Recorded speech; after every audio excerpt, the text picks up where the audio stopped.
This is Concepts, where two pretentious sirs quibble over ideas that explain today's world. Phil Shea and Steve Rose.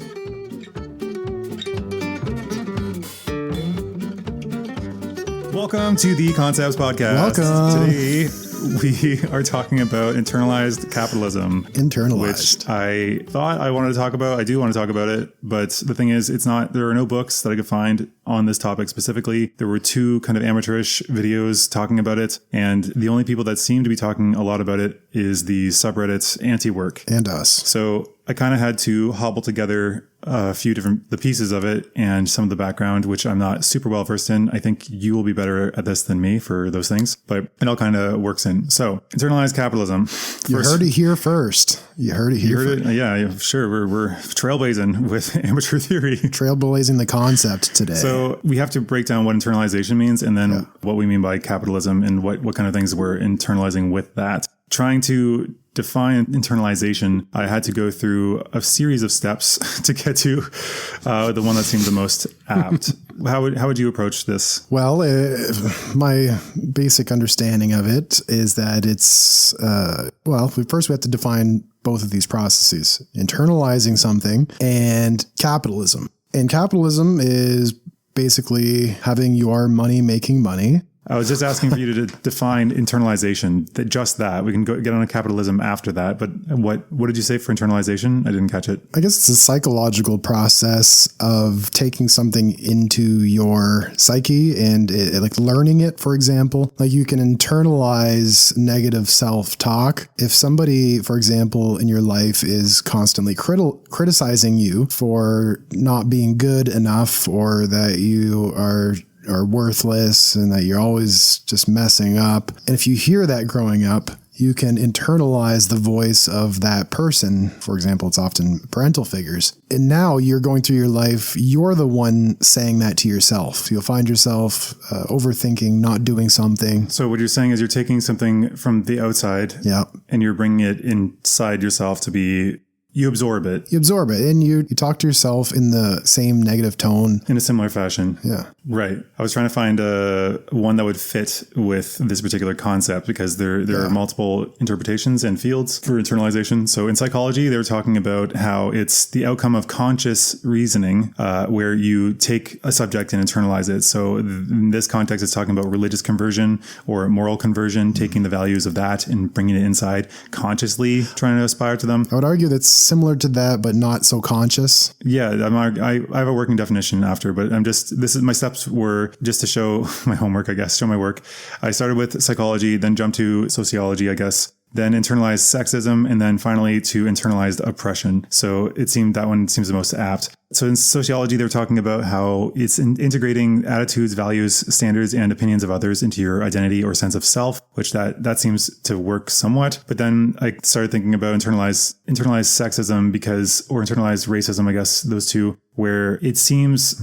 It almost seems unfalsifiable at times because it's like for internalized sexism, for instance, they're talking about how you're kind of conforming to the male gaze. You're trying to do what men have kind of in this theory brainwashed you to want. It's not that you actually want it. It's that you've just been told to want this. And so you've not got your own wants. You're just wanting what you've been told to want. And in that, I guess, is kind of where we're going to internalized oppression, which just is the broader topic of it, which is internalized oppression is a concept in which an oppressed group uses the methods of the oppressed group against itself. It occurs when one group perceives an inequality of value relative to another group and desires to be more like the highly valued group. So I guess one instance of this might be like skin whitening creams in Asia. It's very popular there because they're, I guess, seeing white people on media all over the place and wanting to lighten their skin. Or maybe for some reason they just thought that lighter skin is better. I don't really know. I've not asked them that much or the scholars about it. But this leads to my working definition, which is taking ideas from the outside world, consciously or not, bringing them into your self-concept to the point that you may not even be aware of their sources. It becomes like a fish in the sea, not realizing that they're in water because they've never been outside of it. They have no reckoning. They have no reference. So this is how it is. I love it. And it's unquestioned. That's, I guess, the level of internalization, particularly for capitalism, because we have been born into capitalist systems and we've just been so completely surrounded by them. So then we then move on to what capitalism is, right? So I think you broke up when you said that. So can you repeat what you were saying? Because I think what I heard sounded in the right direction. Yeah, so this is a common subject in sociology, as you're quite aware, especially the sociology of work. The simplest definition of capitalism is your money's making money. You reinvest capital to make more money. Money's so making rich, money. my money's making money. Which really, it makes you sound pretty baller. Like just putting it in the bank. Yeah. But you're just making interest off your money. But a true capitalist is making a lot of interest off of their money to the point where they can be a venture capitalist, for example, and you live off the dividends or proceeds of your investments in said businesses or stock market or whatever it may be. I don't know too much about the corporate world, so this is kind of the limits of my understanding.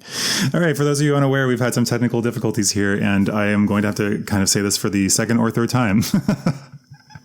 Okay, so capitalism, what I was expanding that, or just the basics of it, is taking capital from a low yield area and putting it into a high yield area. So instead of just keeping it in the bank at some I guess a fraction of a percent interest, you could then put it into, I don't know, Bitcoin or building a factory or starting a business or selling a product. These would be seen as a higher yield. So supposing you're able to make them be profitable, but they're a bit more risky. So obviously the higher the yield, the more risk a lot of the times, or everyone would just go to those things, right? Where I'm going with capitalism was my working definition. I'm going to read it. Focusing on the valuation of everything in terms of monetary value and production. Laziness in this context is an unforgivable sin unless you've quote unquote earned it by being rich enough. The priestly class of this church of the economy are, of course, economists and finance experts. And I think it ties into the Protestant work ethic and the flawed conclusions that morality leads to. You said you were thinking about Protestantism recently?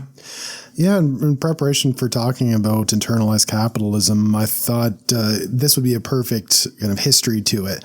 And the historical roots of capitalism being in this Protestant work ethic that was written about by Max Weber, prominent sociologist, in the book. Your favorite, your boy, Maxie? Yeah, my boy Max writes about it in The Protestant Ethic and the Spirit of Capitalism, back when they didn't really have very flashy book titles. And the core idea in this book is that Protestants who came from Europe to America brought with them this unshakable work ethic. And it was based in asceticism, which was a denial of oneself and worldly pleasures in the pursuit of building God's kingdom on earth. Now, that was the kind of the religious or theological interpretation of what this meant. And so everyone just worked really, really hard, weathered the pain and discomfort of life to build large businesses, and all the money went back into the business because they weren't buying the Apple Watches and all the rest of it because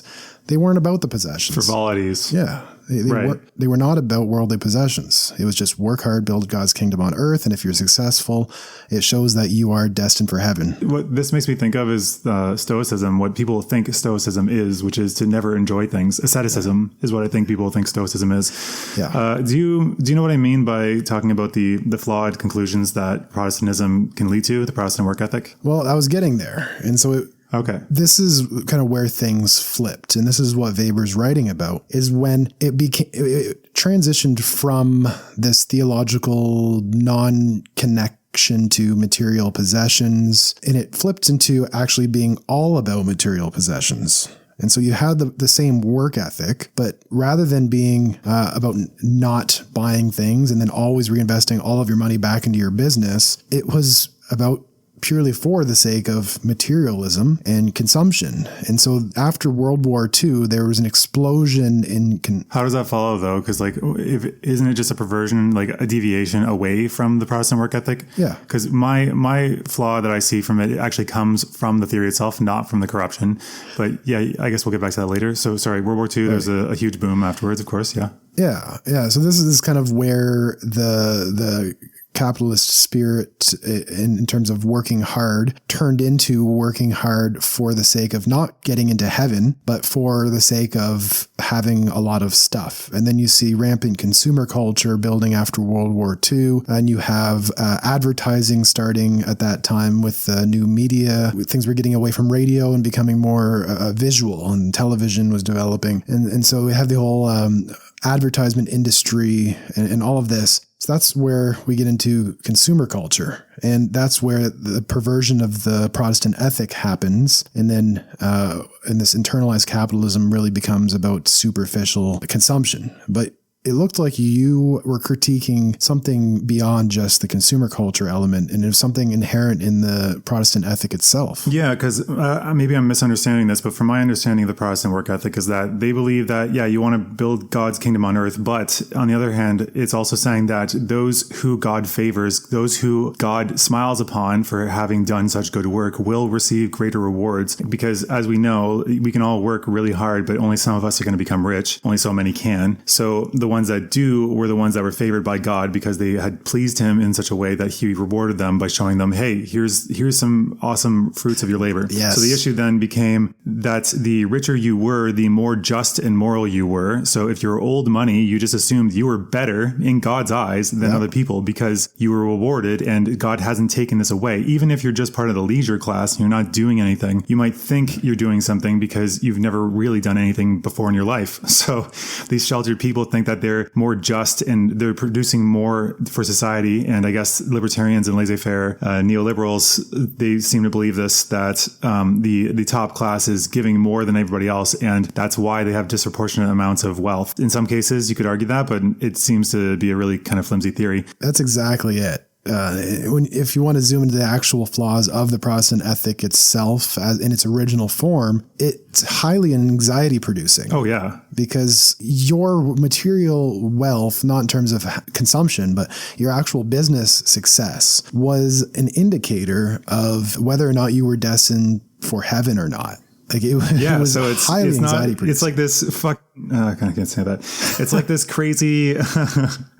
It's like this crazy keeping up with the Joneses on a spiritual level. Yes. It's not that I have to be better than them. It's just that I have to get into heaven. And for some reason, there's a limited amount of space in heaven. So I gotta beat Joe over there. Yeah, you don't know. It's this. It creates a state of uncertainty where you're always comparing yourself and like, well, he's for sure getting into heaven. Look at what he built. His business is thriving. You know, that blacksmith Joe over there, he's really getting in, but I don't know about myself. And so you're always comparing yourself potentially. I don't know. I'd be very interested to know the psychology of these early Protestants and how they coped with the uncertainty of this theological predicament. I don't know. I guess Stoicism, having to just buckle down and work even harder. Like it's kind of what we're currently doing, man. Just look at us. I have to read this quote, which is the one I said that this is largely based off of, and it's a checklist. How do you know you have internalized capitalism? 1, you determine your worth based on your productivity, which includes how much money you earn, not just the work produced. 2, you feel guilty for resting. 3, your primary concern is to make yourself profitable. 4, you neglect your health. And 5, you think hard work is what brings happiness. In that, the best response, this was a Reddit thread. There was responses that I was combing through a little bit. The best one I found was combine that with depression and you have the current generation. I love it. And that's where I was tying this into. But the best rebut to that was that they actually disagree with the last one. You think hard work is what brings happiness. So this person, the rebuttal was that hard work totally does bring happiness. There are few things as good as seeing the tangible results of your labor. However, capitalism naturally withholds the products of our labor from us, and so deprives us of that feeling. For instance, this land project I've been moving towards and have not talked about on the podcast yet is about buying a big chunk of land and building stuff there with my hands and having good internet and having a space where people can go and just kind of chill and hang out and work on stuff together if we choose to. Yes, definitely not a commune, by the way, if anyone's wondering. No, it's not. Not a commune. It's not going to be jointly owned because I think that might be one of the steps where it goes wrong. I would need to look further into it. But with that, just in my mind, it's like... My disclaimer that it's not a commune definitely makes it sound more like a commune. Oh, yeah. Well, you're the one saying it. People automatically jump to that, but it is what it is. Yeah. It's just basically low-cost living with good internet and space for people to hang out. So like coming and going. I have a lot of international friends who would be interested in coming in, staying for a month maybe. But yeah, I'd like to have that to be an option. But one of the things I think about when considering this is that people complain about how it'd be a lot of work, but like if you have very low taxes, you can grow a lot of your own food and you are generating your own electricity, then the costs are so low that you don't have to worry about being constantly productive. People also have said that like it's too much work to have to build like a hut I'm going to start learning how to build stuff by doing this. Building like a hut, for instance, it's just a lot of work, they think, but it honestly doesn't seem like that much work. Like in a week, you could probably build a small kind of livable hut. Yeah, some sort of dwelling place. Yeah. Not including electricity and water. Those will take a bit more time, but the basic bare bones. And yeah, that might be quite a bit of work. However, you get to keep that. You get to then have this place where you can go inside and hang out, and you built it with your own hands. And something about that just feels more appealing. And this is kind of funny coming from me, because I've never been one of those people that has been like a craftsman or big into tools or neither of us building anything like that. No, yeah. The act seems appealing to me. What do you think about all this? I haven't really left you much space. You haven't. Domineering as per usual. Oh, yeah. Well, look at Phil. He's always just derailing his sidekick, Steve, here. He's just trying to get a word in. Sidekick Steve, that is you. Sidekick Steve, always just trying to get a word in. Can't get a word in edgewise. Phil's talking for the sake of talking, even though that's both of us according to your parents. No, you really love the sound of your own voice. That's just me, is it? Yeah, just you. Anyways, what are my thoughts on your land project? Well, it's interesting that you're going towards craft. In relation to internalized capitalism. Well, it's kind of sidestepping internalized capitalism, and you're saying, I just want to live simply, close to the land, off of something I've built myself, and pursue my capitalistic endeavors there. Sort of. Interesting. Because you are planning to do a business from that environment. So in a way, you're jumping away from... No, hold on. I'm going to stop that, because that's, I think, the fear that people are going to have if I invite them there. They might think that I'm going to try to incorporate them into doing work for me, where I'm going to be the capitalist benefiting from their labor. Not the intent. No. Just to clarify that. I'm speaking with a little bit of background understanding. Part of your goal, and if you want to speak about it, is to monetize your website, and so that you're getting a relative stable background passive income through ad revenue and digital products and so forth. Mm-hmm. Right. And that would be funding the land project. And the land project on its own is for the sake of just leisure enjoyment, passion for creating something. Yeah. So the land project on its own is not an entrepreneurial capitalistic endeavor, but it looks like there's kind of a business that's funding it that perhaps is. I guess there is also still another aspect of capitalism that's kind of tying in there, because I mean, I think there was a quote, I can't remember what it was. It was by Jack Donaghy in 30 Rock, but he was talking about how businessmen used to be about making things, about creating something that they actually wanted to see exist, and not just purely about extracting value and rent seeking. And I think in this context, I think giving people space to exist and to interact, having people from various fields and expertise coming together and just hanging out and being able to have the time and space and equipment to work on things that they would want to work on would inevitably end up making products and stuff that could end up helping improve their lives and further making more money. So it's not like the entire goal is to make money, but the goal is to make valuable things that people would actually want, not just like kind of improving minusculely on stupid things or deviating by printing some stupid logo on something. More just actually trying to, well, maybe even just research, for instance. You could look into that, but just creation. But I don't want to, again, I'm avoiding, I'm careful a little bit here because of the whole art commune is what the thing that people are going to think of. I guess art would be an option for people to create, I guess, but I would rather, personally, I'm more science-minded and obviously philosophy and stuff like that. So I'd probably spend more time writing and researching stuff and trying to make stuff. But yeah, it all kind of ties in. Yeah. And so there's capitalist pursuits and investments that could go on in this space, but the space itself is not being monetized. Right. I guess this is actually, the idea came about because of a friend of mine who, she just likes nature and stuff like that. She's actually an economist by discipline, or at least by training. Maybe I started expanding this idea somewhat because of thinking about internalized capitalism, because internalized capitalism means that you have to be constantly productive, and that can actually lead to lower productivity because you're not resting, you're not taking care of yourself, and you can't just be, you're constantly on this treadmill. Like, because here in this apartment I'm renting now, I have to kind of stress a bit about making enough to afford rent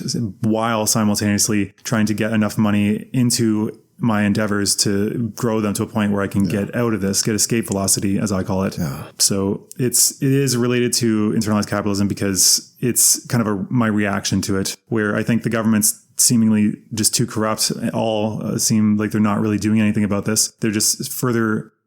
Their goal seems to be further to just grow the GDP, but GDP measures kind of silly things a lot of the time. I just read a whole book. Yeah, we were going to talk about the books we read. I just finished a book on GDP specifically, the history and the future and what it is, what alternatives we can use. And it's still a useful thing, but it seems like it's by far not the best thing to be measuring the country by. But like for that, they went into financialization of everything. So they believe that growing the GDP, it's growing because the financial sector is exploding, but the financial sector is a bunch of just complex rules about something that we've made up. So it's hard to see often how that's actually offering value to society, other than making a select group rich, because I think it was only like 20 to 30% of people that actually invest in stocks at all. So my reaction is this as an answer to the government's lack of action and seemingly unwillingness to do anything to actually help people, other than continue throwing yourself in this machine of capitalism. And if you haven't internalized it yet, then you're broken and flawed, and you would have to go to see somebody like Steve for help.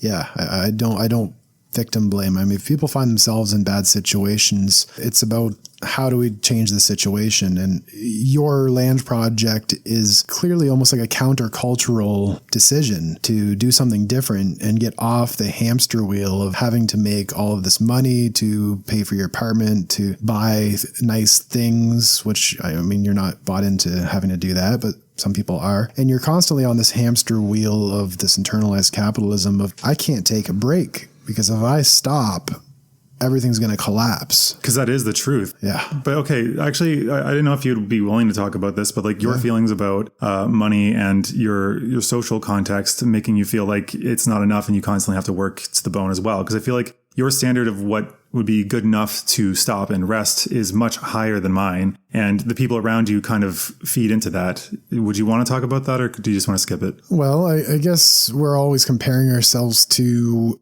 our context and others around us. And if it's normal that people around you are making like the 100K a year type of salary situation, that's like kind of, it becomes almost your internalized metric of benchmark.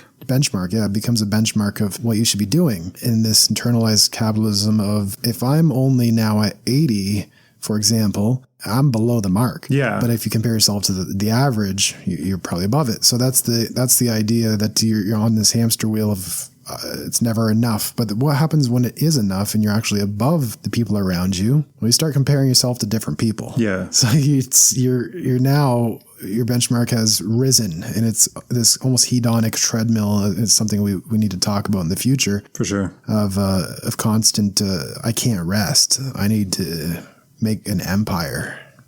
One thing that you stuck with me, though, you said that stuck with me, was how, people that are making 200K plus and they're either not spending anything at all, they're just misers, or they're unable to even seemingly make their ends meet somehow. And that I guess would be kind of shocking, but it seems neither group is desirable, because like the one is like the extreme capitalist, like the kind of Protestant ethic you're talking about, where they don't want to part with any of this money that they've got, because why should they?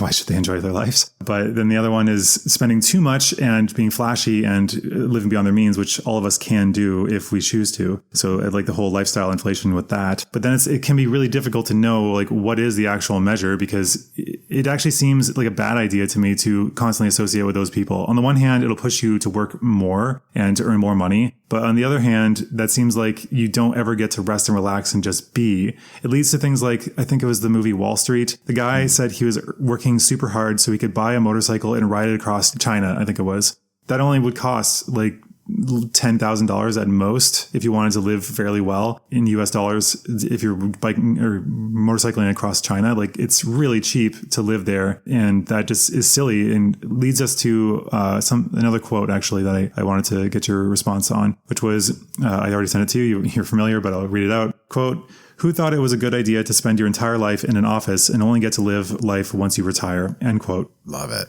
That's your response.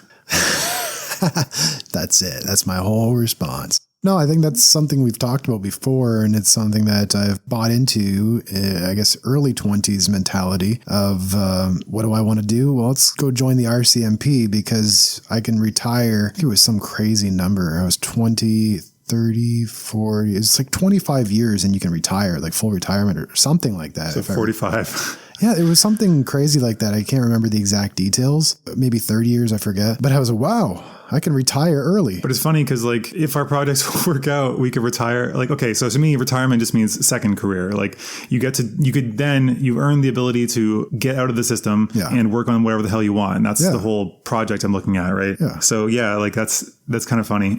We're kind of doing it right now, but in different versions and actually trying to do it sooner. Oh yeah, much more supercharged. Because like, okay, the thing is the current system, internalized, like capitalism in general, doesn't want you to break out of the system. It wants you to keep putting in your dues, having to work your way up slowly, do the traditional route a lot of the time, because then the people who are currently making a lot of money through that system continue to do so. Disruption is actually really good for the economy, but it screws up what the people who are currently in the privileged positions, it challenges the system that's supporting them. So it's not great for them. The traditional route is exactly that, of you work your way up the corporate ladder. And who's that profiting? It's profiting those who are most on the top and invested into these corporate entities. If you go that traditional route, you should expect to retire in your 60s. But what we're doing is almost trying to take an early retirement in our 30s. Yeah, leveraging the size of the internet and the ability to sell to anyone, anywhere, basically create something of like really good value that people actually would want indefinitely, optimally. And continue selling that and continue to offer things that they would actually want. I guess you really just need one good stool leg so that you can quickly use that leverage to create 2 or 3 more stool legs so that you can solidify your situation and make sure that it's working out. But yeah, I think we're talking really vaguely about our entrepreneurial endeavors, and I don't think the average person listening would actually understand what we're doing and like, are they doing some crazy get rich quick scheme retiring in your 30s? What's that all about? So I think it's helpful to explain it. Yeah. Do you want to? I can, but you complain about how I talk too much. So, well, let me start explaining then. So when we talk about our own entrepreneurial mini capitalistic endeavors, which are really miniature engines to propel us outside of the dominant capitalist situation where you can often feel trapped and on the hamster wheel and so forth. What we're doing is creating websites that are providing useful, relevant content to people who are searching for stuff in our area. For example, mine is in mental health and addiction. So we write a ton of content. People search for questions they have. They find our articles on Google. They are satisfied with the answer. They find it useful, and we drive a bunch of traffic from this. And from that high number of traffic, we can monetize it through either putting ads on our website, selling a digital product or a digital course, selling services, for example, or a bunch of different things. I chose not to go the advertising route, and I've kind of went the other way and doing more of a digital product I'm creating right now. And affiliates. And affiliate, yeah. So you can link to Amazon books, and Amazon pays you a small cut for what people buy, or any other product on Amazon for that matter. And so this is genuinely doing something that's trying to be helpful, and it's not trying to rip anyone off. And what you're able to do is actually provide value, create something that you truly value, and there's no one telling you how to do it, and you create it and you put it out there into the world. And now you have the massive scale of the whole internet that you can sell to, and you're just one person. So you don't have to pay for a whole department of anything. You don't have to pay for... Your overheads are very low. You don't actually need that much capital to live. Yeah, costs are very, very, very minimal. And so you can scale your income huge without any cost. You need an internet connection. You need to pay for your website, which is super cheap. And so you can scale your way into a sustainable income that doesn't depend on your time. And so you're no longer trading time for money. Yeah, I want to talk about that. Which then you can now put that time toward projects like your land project and not need to monetize it. You don't need to trick anyone into coming to your land and paying you. Yeah. It's all just for altruistic, pro-social, collaborative, mutually beneficial reasons. And so there's values here, which we might argue are lacking in just traditional capitalist systems, where it can often seem very valueless. And that's the kind of the corporate world where it's like you're worth is dependent on a dollar sign, almost like that Protestant ethic. Or like we were saying in many other podcasts, where how corporate social responsibility kind of initiatives a lot of the time are purely just stuff they are saying so they can appeal to people's interests. They don't actually care. They're really following Max Weber's light cloak. They're holding their values as a light cloak that can be thrown aside at any moment. Corporations hold their values like a light cloak that can be cast aside at any moment. What Max Weber said in the Protestant ethic was the Protestant ethic is you hold your material possessions like a light cloak. And so you could see that's happening, but in a very twisted way. Yes. I wanted to comment on the trading time for money thing, because that leads us, same with that quote about how like spending your entire life and you only get to live once you retire. That leads into something I call the delayed life plan, where people all tell about this project and they'll tell me stuff like, oh, I'm doing the same thing. I'm like, oh, really? Where? When? It turns out they're waiting 30 more years so that they can do it when they're old. And you're like, okay, then I don't understand why you would put this off, just like the motorcycle thing. But I think, okay, time is money, they say, and trading time for money to me seems like a terrible plan. I'd rather trade work. Trade value, not time. Or value, I guess, in the context that we're aiming for. Yeah, that's what we're trying to do through our website. It's trading value, not time. Yeah. Well, there is time involved, but it's not like $1 per hour rate, right? Like, so we're trying to... It takes time to make the value, but it's scalable. Yeah, and then optimally it'll be evergreen, so it'll be good from then on, or within a realistic amount of time. But I was saying, like, the time is money, and money is also time, because depending on the costs of your living, this is why the land project has appealed to me, is because you can end up lowering your costs so much that you don't have to worry that much about. You can use a lump sum of money to buy back your time. By investing in something like this, you can then figure out how to live off of that. And then you don't need actually that much money. You buy your time back. But likewise, for like growing a business, if you don't know how to do something, instead of wasting the time learning it for something you only need once, you can just spend that money to get somebody to do it immediately, which then saves you all the time that they've put into learning that thing. And also, I was actually thinking about how you and I, we kind of use each other to outsource cognition a lot of the time. Yeah. Cognition and expertise. You'll say something and I'll end up thinking about it and coming back with something, and vice versa. That's interesting. Yeah. It's like a multiplying intelligence in a way, that there's always kind of an intellectual sounding board there, where it's like a regurgitation, and then like, now you take the idea and then you'll think about it, toss it around, then you'll say something to me, and then it kind of goes back and forth, and we're kind of developing ideas. And I think that's what we're doing. We do this through text messaging, but I think the purpose of this podcast is to actually do it audibly live. Yeah. But again, that's because we are highly motivated to explore these things. I think on the metric need for cognition, we're probably fairly high. And on Big Five personality, it would be probably high openness as well. This reminds me of what we talked about yesterday in terms of if once we get our time bought back, I guess you can say, when you'd no longer have to trade time for money. Oh yeah, the things we do for fun. What would we do for fun? Things that people would not normally do for fun because we're weird. And so what was the thing that we were talking about yesterday that I said I would want to do and you also said you would want to do? Yeah. Maybe you can talk about that. So what would we do if we just had leisure time and could do Okay, that? One thing. I would basically be doing... I would try to be acquiring a lot of skills. I like a lot of hobbies and insights. Clearly, I like things from a variety of areas. So one of the things I wanted to learn to do is cold reading. So I would like to set up a bench or some sort of like a table, I guess, in a park one summer and just spend the entire summer, 8 hours a day, do like a full-time job, giving out free palm readings so that you can practice the skills. So I guess maybe 4 hours a day and then 4 hours of like studying and refining. But like just getting it to a level where you can actually do that at a functional level. Because it just seems like I'm curious how those people view the world and how this works, because I know there are fundamental skills involved, but it'd be interesting. And do you want to talk about the thing that we were mentioning yesterday? And just recall, this is not going to a park and doing palm reading to like trick people to get their money, and it's not scammy. Nope. It's like purely doing it because you want to develop your cold reading skills. And so I think often when we mention things, these silly types of things, there's that internalized capitalism in the audience. Assuming I'm doing it for profit. There's an automatic assumption of like, oh, how are you going to make money doing that? Well, actually, one of the responses I've gotten from people when I said, like, I want to live in Japan and see how long I just want to go there. That's another thing I would do for fun. I would go there and I would only speak, read, digest in every possible platform. It would just be Japanese, no English whatsoever. English is forbidden for 6 months just to see how long it would take me to get to a conversational level and just sink or swim, basically. Wow. We couldn't talk for 6 months then. Basically. my friend said is, why would you want to learn Japanese? And I'm like, because I want to. Just because I want just to try it. Like I can speak Chinese. Okay. But well, you should learn Mandarin because you're going to make more money off of that. You can get a job. Yeah. Well, that's the underlying assumption a lot of the time. Like my dad was focusing on how like, oh, I'll look great on your resume. And I'm like, I don't ever plan to apply for a job again if I can avoid it. so I have not updated my resume in a long time and it's been okay. And I hope to never have to do that again. Yeah.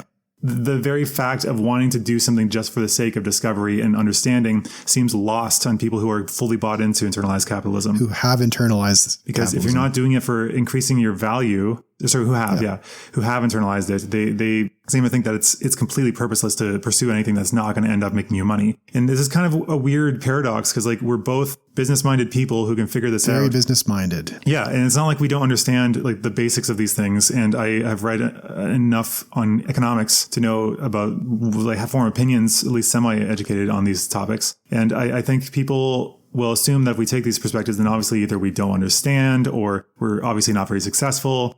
There's a quote here I have from a guy named Sean. Sean is a bread tuber, which is like far left, often Marxist kind of people. I listen to them just to see what the take is. Don't always agree, but it's interesting at least. So this tweet he says is, this is a paradox. It's a kind of making fun of what happened to the early pandemic when they were telling people that if they can't afford their rent, then they should go and get extra jobs and stuff during the pandemic. And so he was flipping that on its head. So here it is. Quote, if you're a landlord worried about tenants not paying rent, here's some advice. Just rely on your savings. Tap into the rainy day fund, borrow money off your parents, sell your iPhone. You really should have planned ahead for something like this. It's not too late to go back to school and learn a trade. Apply yourself.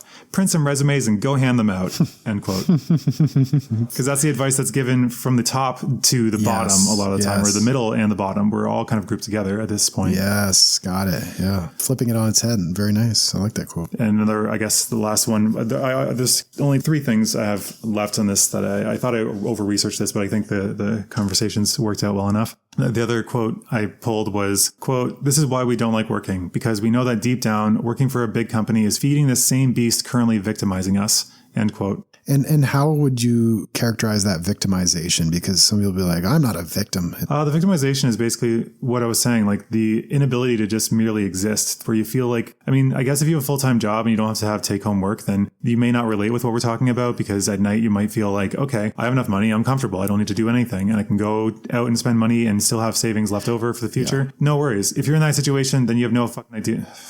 You have no idea what we're talking about because you don't have this constant economic stress, but you're also in a tenuous position, because what if that job dries up? I guess if you're really well secured, then you're fine. But a lot of times it seems like at this point, a single job, it doesn't feel secure enough that we feel the need to constantly keep producing more to monetize all of our time. And even this friggin' podcast, I'm trying to monetize my curiosity so that we can get the hell out of that system and maybe help people at the same time. Like optimally, you would be doing both. Right. Like the palm reading, I was thinking about how it seems selfish because I'm just doing it for myself, but optimally it would be entertaining for the people that I'm providing the service to. Well, ideally, of course. And so that brings us to, what else would we do with our time if we didn't have to trade time for money and we could just do things throughout the day? So you would do palm reading. Another one, when we were talking about yesterday, was showing up at town hall and asking questions during question period whenever you're able to, and just continuing to do that at every meeting. And by the very nature of just being there all the time, you'd actually garner influence. Yeah, you become a prominent figure in local politics. Because this is a real woman that did this. And I think she was an elderly woman. I don't know her name, but it was in the States, I believe. Just showed up because she had time. She just showed up every time and would participate, and actually helped to improve her community because she was there representing it. Because most people can't do that. That's actually, I think it was that video I sent you, we referenced it in the last episode as well, where it was talking about the right to laziness, or the merit of laziness, because you cannot actively participate in society or politics if you don't have time to do so. Even if you're very politically minded, you can't get represented because you can't go out and have your voice heard. You don't have time or energy. Well, you can vote, but that's like this very time limited thing. You just do your vote, and you're done with it. But I mean, even further than that, like they won't give people time off to go and vote, which seems incredibly undemocratic. And if you don't have a polling station near you, like they push to have polling stations either very limited. Trump did this in their past election. He tried to limit the number of polling stations in places where they would be likely to not vote for him, causing these giant long lines of people lined up. And then I think they tried to make it illegal to give water to people waiting in line. So you were not allowed to give anything to allow them to stay in the line so they could do their democratic duty. Like, it's so stupid. Clearly they just don't, they're trying to suppress votes, but that's kind of neither, it's all tied in together. Yeah. And so the reason why we would show up to these town halls and ask all these questions and grill the politicians and try to make things better, people might say, what, are you trying to run to be a politician now? And that's, again, the internalized capitalism that we have to do it to gain power and create an empire and so forth. That's not so much capitalism as it might be postmodernist theory, or what theory structure is that? I think it is postmodernism that believes that everything boils down to power. I'm thinking more about like people think you're doing it to get a job as a career politician in a sense, potentially. That's more neoliberalism. I guess the core tenet of neoliberalism is that everyone is always doing something for selfish reasons. But if you think about, even I was saying this about identity politics, it also kind of argues the same, because like if I say me, a white guy, criticizing a tenet of feminism, even if I'm coming from a feminist perspective and I am a feminist, they would still say that I'm only saying that because I am trying to gain something myself, or I must be doing it to benefit my own group. The modern trend currently seems to think that everyone always and irrevocably is selfish, and we cannot escape that. Yeah. And that overlooks a big at least a corner of humanity, right? And I think a big reason why we would do something like this is because it's just entertaining for us for some odd reason, like that we'd want to just... I think it's being wise asses and playing with the rules, because like a lot of the standard assumptions of these things is that it's feckless, we can't bother, why bother? It's kind of learned helplessness. Yeah. Like with that tent thing, people keep telling me, so I'm trying to think of a way that we can kind of have a happy medium so that we can have expanded space that's safe for people to eat during the pandemic, while allowing businesses to still make more money and not and then people are not just stuck in their house. When I'm proposing this, talking about what possible objections there are, people just say, oh, don't even bother. The government's never going to do that, blah, blah, blah. And I'm like, what? We're never going to get anything done if we don't believe we can actually influence governance. We can, but we have to actually put effort and try. Yeah, so there's two reasons why we're deciding to become civically engaged once we buy ourselves some time. Once we fire ourselves. Once we retire through our projects that we've described before. So part of it is a selfish reason because it's just fun. And for some odd reason, we find this type of thing fun. But then the other one is actually civic engagement is lacking. Yes. And there's a value in that. We think that things could be actually run a lot better than they are. And we want to be able to contribute. We both think that we should demand more from government instead of just being like Ronald Reagan saying that the government is the problem. That's clearly not true. Because like if we think about it, even with this whole thing like pushing for neoliberal capitalism, where it was like let the markets do what they do, that's the best thing for everybody. Small government, libertarian, yeah. Yeah, the problem is that like think about it. Currently, we've got corporations, tech corporations in specific, but corporations more generally, so large that they're actually more powerful than governments. Google, probably more powerful than pretty much any government at the moment because it knows everything. A lot of these governments, like the US, for instance, their politicians are extremely vulnerable to information because their voters care. So Google has leverage on them. They have so much money, they could basically hire a standing army in an instant by getting mercenaries on board. And they could also just influence international politics. So if we do weaken government and we don't rein in these companies, then will still be ruled by a ruling class. But in this case, it'll be going back to kind of like serfdom / feudalism, where we have local barons with militaries, standing militaries. Whoever's the richest is the one that owns us. And that doesn't sound great to me. And that's kind of where we're headed. That's the ultimate, sociological critique of dystopian neoliberal future, which is a real mouthful. But it is the idea that every person will have their own privatized security. You will live in gated communities. We'll have our own little mini militias and so forth. And everything's just privatized. If the air goes bad and everything is just smog, well, you can buy better air and better filters for yourself. Filtration systems, get a bubble. Yeah.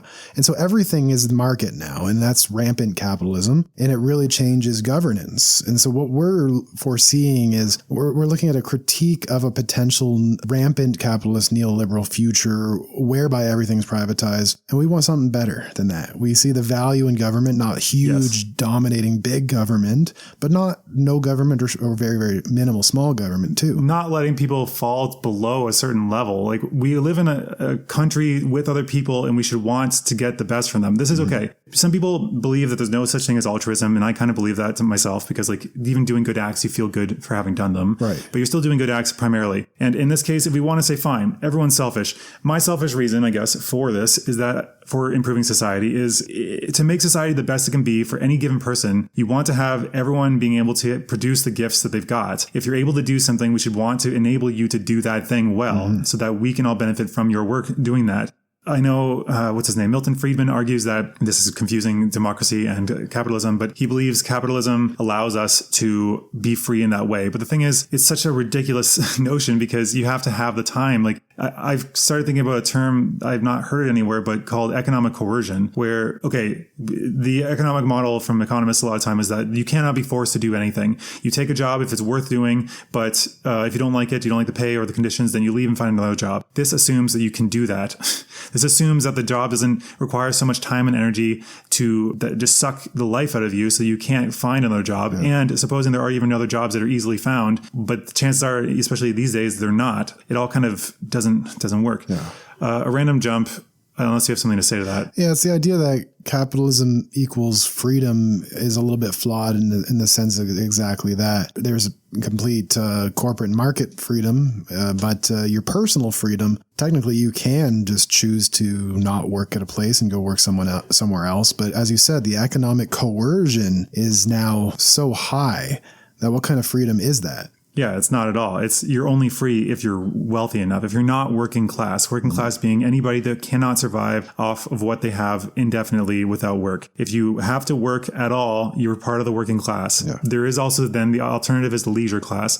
They're the only ones that are truly free because they can do whatever the hell they want. After a certain level of income, fines are just tickets of entry. If you want to just park your car wherever you want and you're going to get towed or you're going to get like huge fines for doing it, it's just the price of doing it. And if that's nothing to you, then it's not going to change your behavior. You can do literally whatever you want at that point. Buy your way through, find really good lawyers. Also, I was laughing. Oh man, you might find this hilarious. Yesterday I was talking about if you're really rich, hiring lookalikes, having a team of lookalikes just hanging out in the vicinity of wherever you might be. Because then if you ever do anything illegal or do something bad on camera or whatever, you could legitimately argue in court with a good lawyer. You could argue that there is a reasonable doubt that that is not you. You didn't hire these lookalikes to do these things. You just hired the lookalikes to be around and to mill about in the vicinity of you doing whatever they want. So you're not getting them to do anything wrong. They might do something wrong. We can't really say one way or the other, but you can't for certain say which one it is. Oh, I love that. That's hilarious. A way to game the system of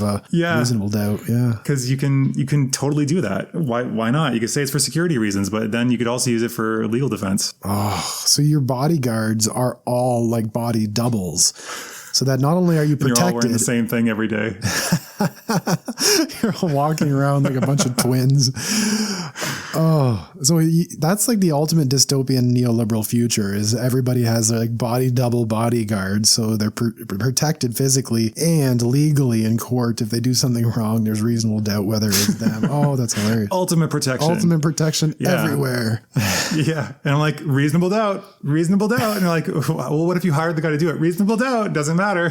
Okay. So I wanted to jump over to Burning Man. It's the last thing I wanted to cover before I close with the story. So Burning Man, what do you know about it? Big festival. It's kind of collectivistic. Somewhat. Started as that, yeah. People barter skills. So if you have a skill in knitting and the other person has a skill in palm reading, you can trade skills, and I can teach you how to knit and you can teach me how to palm read. Trade services, yeah. So it started off a bit more, it has actually 10 rules that seems to have violated to my thinking. So just to be clear, in 2018, the revenue was $46 million according to federal tax documents. The tickets cost an arm and a leg, all in US dollars. The pre-sale tickets are $1,400. Main sale tickets are $425. Late tickets are $550. I don't really understand the structure. Why is the pre-sale almost 3 times or over 3 times the main sale price? I don't really get it. Maybe you get better area, better space. Maybe, but I figure it's just like rich people will pay, or also I'm wondering if it's to deter scalpers maybe. But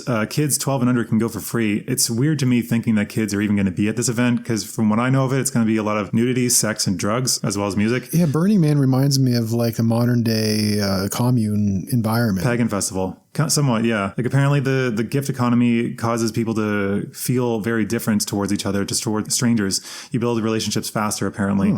And that's one of the main appeals to it. Kind of like There are some weird things when it comes to groups for mass psychology, like marching, for instance. It causes people to bond more quickly.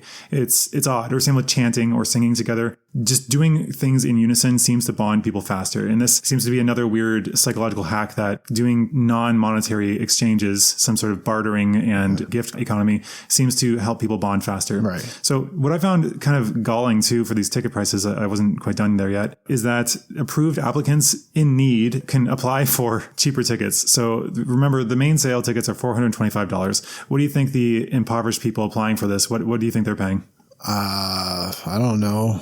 $10. $210. Whoa, that's barely any different. I mean, it's half, but it's still like, really? And then you have the transportation costs and all the other stuff. CNBC estimated the total cost was $1,300 to camp in a tent. I'm not really sure. This includes transportation, food, camping fees, costumes, and gifts, and up to $20,000 for glampers. But I don't really know the time frame of how long they're staying. Money estimated a 4-day trip there. That one actually has a framing. It says that a 4-day trip would be $2,218 for 4 days. And that includes camping, toys, camp decor, survival supplies, food and drinks, and toys, and getting there. Yeah, it says $360 for toys and camp decor. Toys. It's a big festival where you're having fun. Yeah, it's not for children. No, but it's kind of, people would say it's kind of infantile because you're going there and you're kind of living this like primal, more primal existence where one of the rules is not actually barter and exchange. It's supposed to be a gift economy. You're supposed to give stuff without expectations. I'll get to the rules in a second. I'm just talking about the money now because it's relevant. I'm going to go through where I think it's become corrupted. One of the interesting things about it, though, is that no matter where you are inside Burning Man, there are no prices with the exception of coffee and ice. Ice is $3 apparently. So Burning Man is based on a sharing community and is quote unquote commerce free is what they claim. Commerce free once you get in the door, I guess. Yeah. But it seems super paradoxical, doesn't it? Yeah. That you have to pay an arm and a leg to get there and to bring all your stuff. But then once you're paying an exorbitant amount to get inside somewhere where things are then free. Like, it's like a vacation from capitalism. Sort of. But like, if you think about it, like if you just averaged out the cost for the things that you're in there, it'll be a different experience. Granted, that would take away the magic. Like, it seems ridiculous. Like, you're still paying for it all just up front and for different things, but it's still being paid for. Yeah. It's not escaping capitalism. It's just like pseudo escaping capitalism, paying a lot of money to live for free. Like, yeah, it seems like a paradox, doesn't it? Oh yeah. The paradox of all of this is quite astounding. I didn't realize it was so heavily monetized, but makes sense. Yeah. 46 million. But you want to hear their values? The guy who made it started with this guy who built a effigy, basically shaped like a man, and went to a dry part of the desert and burned it with a bunch of people, and people liked it, so he kept doing it. He came up with 10 rules, 10 values that he ascribed to. And I think this is the origin of Burning Man. Yes. And I think that it has somewhat, or at least it has come to be violating 4 or 5 of the 10 values. Okay. So the first one, radical inclusion. Everyone is welcome. That is clearly violated because of the cost to get in, like $210 plus transportation, plus all the supplies you need to have. Yeah. I don't think that includes everybody. And toys. Yeah. Whatever. You really fixate on that. 2, gifting.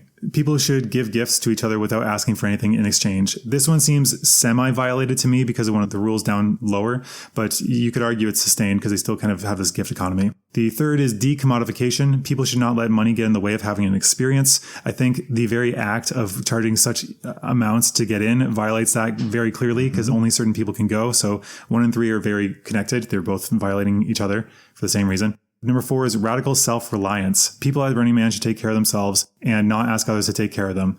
I mean, people would argue that the gift economy, because people are just freely giving stuff to each other, then you're not self-reliant then if you're still getting people to give you stuff. So I'll say semi-sustained. But number 2, the gifting one seems to kind of clash. Number 5, radical self-expression. Everyone should share what makes him or her special. That seems to be sustained. Yeah. Communal effort is number 6. People at Burning Man should cooperate to make the festival good and safe. I guess you can cut me off at any time if you have something you want to say. These values seem to be more sustained. It was more of the inclusion piece was contradicting. Well, civic responsibility. People should be good citizens. Unknown because it's a really undefined term, and I've not actually gone. So I hear they actually behave well inside. So I would like to think that that's sustained, but unknown.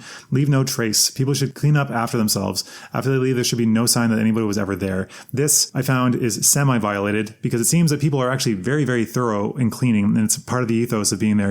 People used rakes and went through the sand and picked up everything they could down to like 6 inches deep. But the problem then is that all the surrounding areas are inundated with trash. So just like huge amounts of trash in the nearby municipalities because of Burning Man. So technically in the desert, they're leaving no trace, but they're still making a big impact on the cities around, who then have to handle that without probably making too much more money off of that. It depends on how much money is brought in. Number 9 is participation, second last rule. Everyone should join in and not just watch, or let's say sustained.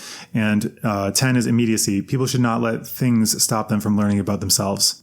I don't know exactly what that means. Not let things stop them from learning about themselves. If they mean objects, yeah, let's say sustained. But like of those, 1, 2, 3, 4, 5-ish are either violated or semi-violated. Yeah. I mean, the idea of going there, it sounds like it could be a fun trip. Oh yeah, I still want to do it. This is not saying that like it's not worth doing or that it's not a good experience. Yeah. It seems great, but it seems that the spirit's been corrupted by what we're talking about, capitalism. Right. And it's an interesting experience, but it's not very revolutionary, I guess you can say. Like, it's almost like you do it. It's a throwback. What's that? It's a throwback to like barter systems and less developed economies, basically. There's a political side to this, and there's a critique of the way things are done in modern society in a sense. And it's an escape, and there's values there. But it's really so temporary and fleeting. What we're talking about in terms of our projected goals, and particularly with your land project, it's taking the same ethos and making it sustainable so that you're not just going away for a vacation from your corporate job, letting off a bunch of steam at Burning Man, and then going back and being miserable for the rest. Yeah, you're earning a week of happiness through a year of drudgery. Exactly. In a sense, that's what can keep you locked in, because it's the just enough respite so you can recharge and then go back to something that you're not quite satisfied with. It's like 2 weeks of vacation a year kind of thing. Like I wrote an article once called The Best Way to Travel. And I think the problem is people only get 2 weeks a year. And so to travel like that, you basically go and use a country as a resort, kind of like a cheap hotel that's somewhere else with better climate. And then you leave. The problem is that those countries end up adapting to the tourists because that's where all the money's coming from. And the local culture gets kind of stamped down because they're just trying to conform to, I don't know, American or European or whichever tourists from abroad. Completely. I noticed this in Greece. It's almost as if the culture just feels like a big giant tourist culture. Yeah, like kind of funhouse kind of version of it. Yeah, it's very kitschy, and they've almost created these things everywhere where it's the idea of what you think is Greek, and they put it everywhere. Yeah, kind of like a butter chicken.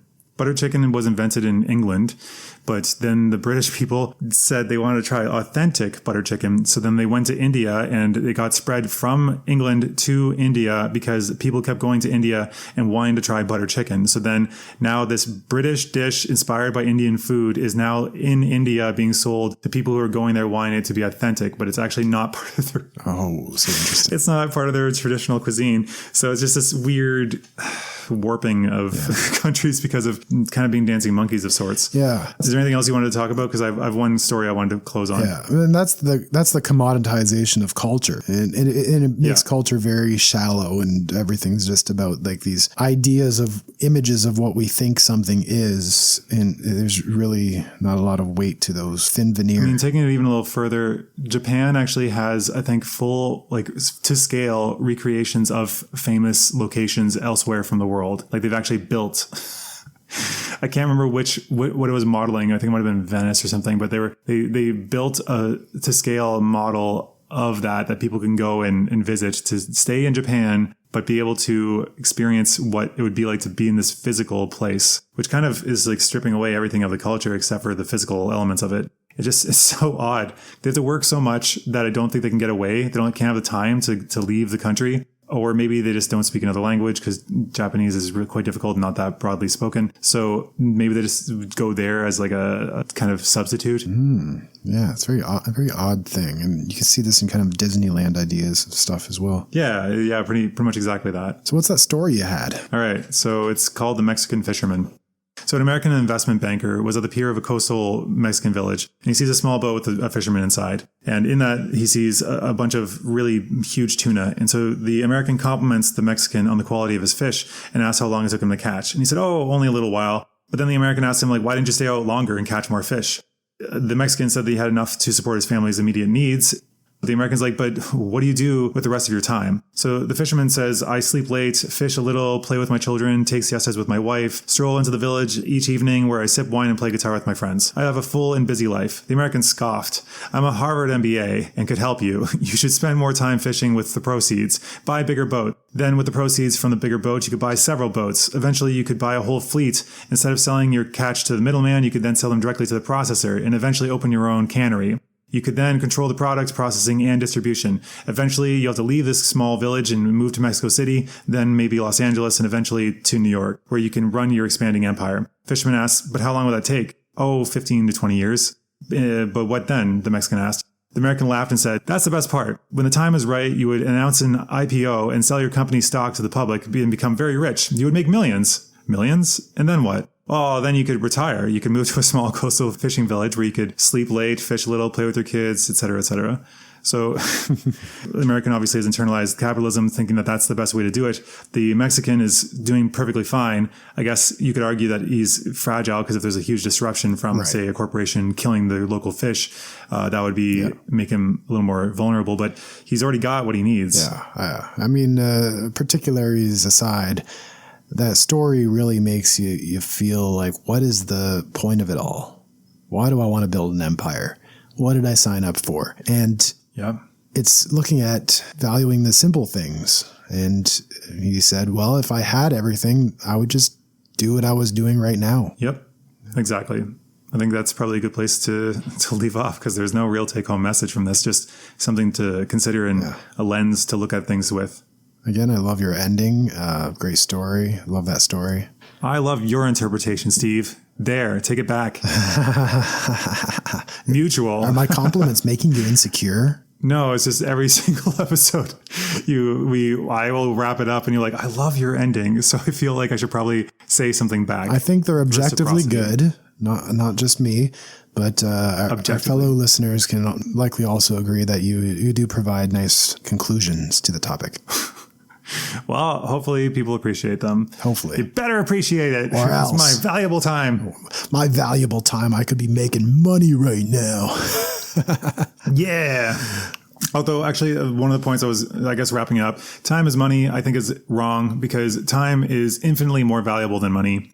And again, this is kind of like the Memento Mori episode. Yeah. We should focus on what it is we actually want to be doing with our time. What are we actually struggling so hard for? Yeah. And is there a way to short circuit the system to get there faster? Exactly. Yeah. All right. Thank you for listening in. You can find more from me at hittingajax.com and I guess makeaskillcheck.com is my D&D website. Steve? You can find out more about what I do at steverosephd.com. A bunch of articles on there on mental health and addiction. One final thing, please leave us a comment and a rating because that helps us out. If you like us, share us with friends and all that stuff. You know what to do. Yeah. Thanks for tuning in and we'll see you next time. Take care.